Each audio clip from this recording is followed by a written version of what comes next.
Surah 53, Al-Najm, the Star. In the name of Allah, the most merciful, the most compassionate. By the star when it sets. Your companion has neither strayed nor is he deluded, nor does he speak out of his desire. This is nothing but a revelation that is conveyed to him, something that a very powerful one has imparted to him.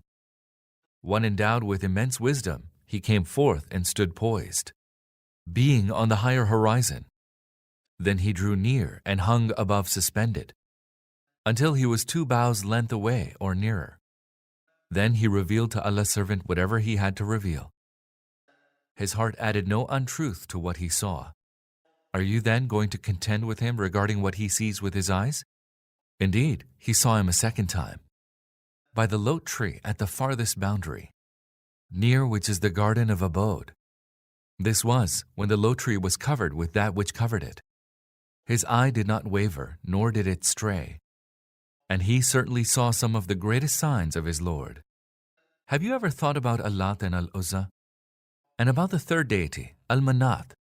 Shall you have the male issues and he the female issues? That is indeed an unfair division. These are nothing but names that you and your forefathers have invented, for which Allah has sent down no authority. They are merely following their conjectures and their carnal desires, although guidance has come to them from their Lord. Does man imagine that whatever he wishes for is right for him?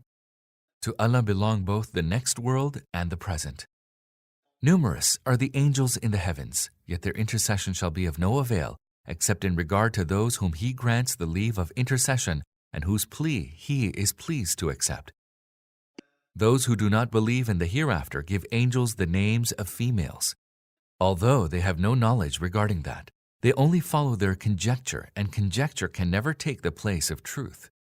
So leave alone those who turn away from the remembrance of us and who seek nothing but the life of the world, that being the utmost of their knowledge.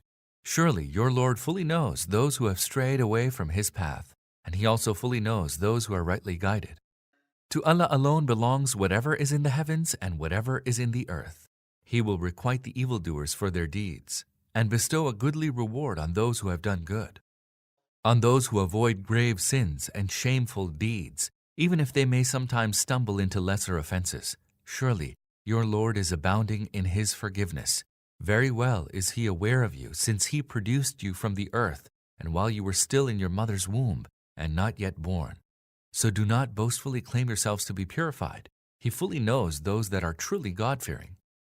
O Prophet, did you see him who turned away from the path of Allah? Who gave a little and then stopped? Does he have any knowledge of the world beyond the ken of sense perception, and therefore clearly sees the truth? Has he not been informed of what is in the scrolls of Moses and of Abraham, who lived up to the trust? That no bearer of a burden shall bear the burden of another, and that man shall have nothing but what he has striven for, and that the result of his striving shall soon be seen, and that he shall then be fully recompensed, and that the final end is with your Lord, and that He it is who causes people to laugh and to cry, and that He it is who causes death and grants life, and He it is who created the 2 kinds, the male and the female, from a drop of sperm when it was emitted, and that it is for Him to grant the second life, that He it is who bestowed wealth and riches, that He is the Lord of Sirius, that He it is who destroyed the ancient Ad and Thamud, leaving no trace of them, and that He it is who destroyed the people of Noah before, for they were much given to iniquity and transgression. And He brought perdition upon the subverted cities, and caused them to be covered with that which He covered them with. So which of your Lord's bounties will you doubt? This is a warning among the warnings of yore. The imminent hour has drawn near, and none but Allah can avert it. Will you then wonder at this? Will you laugh at it rather than weep? Will you occupy yourselves simply in merriment? Prostrate yourselves before Allah and serve Him.